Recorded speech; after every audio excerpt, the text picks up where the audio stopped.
maaf ya, teman-teman nggak pernah ketemu anak misalnya atau teman, udah lama nggak ketemu, dia pergi keluar kota, keluar negeri, tiba-tiba kasih kabar, nanti aku pulang besok ya, mendarat di Suta jam 9. Kira-kira Anda datang ke bandara jam berapa? Jam 8. Mustahil.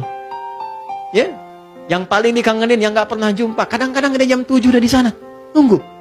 Ya, kita nggak pernah lihat Allah, tapi selalu dikasih. Kita selalu menghitung yang belum dapat, gak pernah menghitung yang sudah diberikan. Yang sudah ada gak pernah dilihat, sehingga gak merasakan berapa banyak yang dikasih. Sehat, usia, kenyamanan, baru ada masalah sedikit kacau, padahal ribuan tahun sebelumnya, ribuan masalah sebelumnya sudah Allah selesaikan. Kan?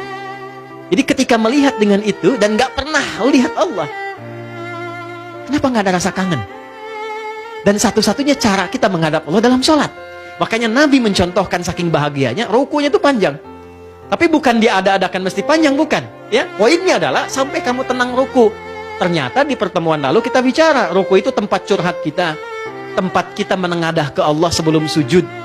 Nah, sampai kita curhatkan masalah kita, tenang kita, bacaan sudah keluar, darah mengalir dengan enak, baru naik.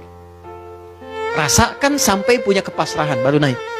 Kalau belum ada kepasrahan, jangan naik. Karena ada hikmah, ada rahasia dalam i'tidal itu. Apa rahasianya? Ketika Anda rukunya benar, ada bacaan yang dibimbing oleh Nabi untuk meminta apapun kepada Allah dalam berdirinya. Dan Allah langsung balas dengan bahasa, apa yang kau minta? Sepenuh langit, sepenuh bumi, atau sepenuh keduanya? Apapun yang kau minta, aku kabulkan sekarang sepanjang itu kebutuhan dunia dan akhirat. Makanya rumusnya dalam sholat, sepanjang Anda tunduk, Allah pasti angkat. Tapi kalau Anda selalu mengangkat diri, Allah pasti rendahkan Anda. Ya, kalau kita merendah, Allah tinggikan. Kalau kita meninggi, Allah rendahkan. Anda punya kedudukan, sombong, meninggikan, Allah pasti rendahkan.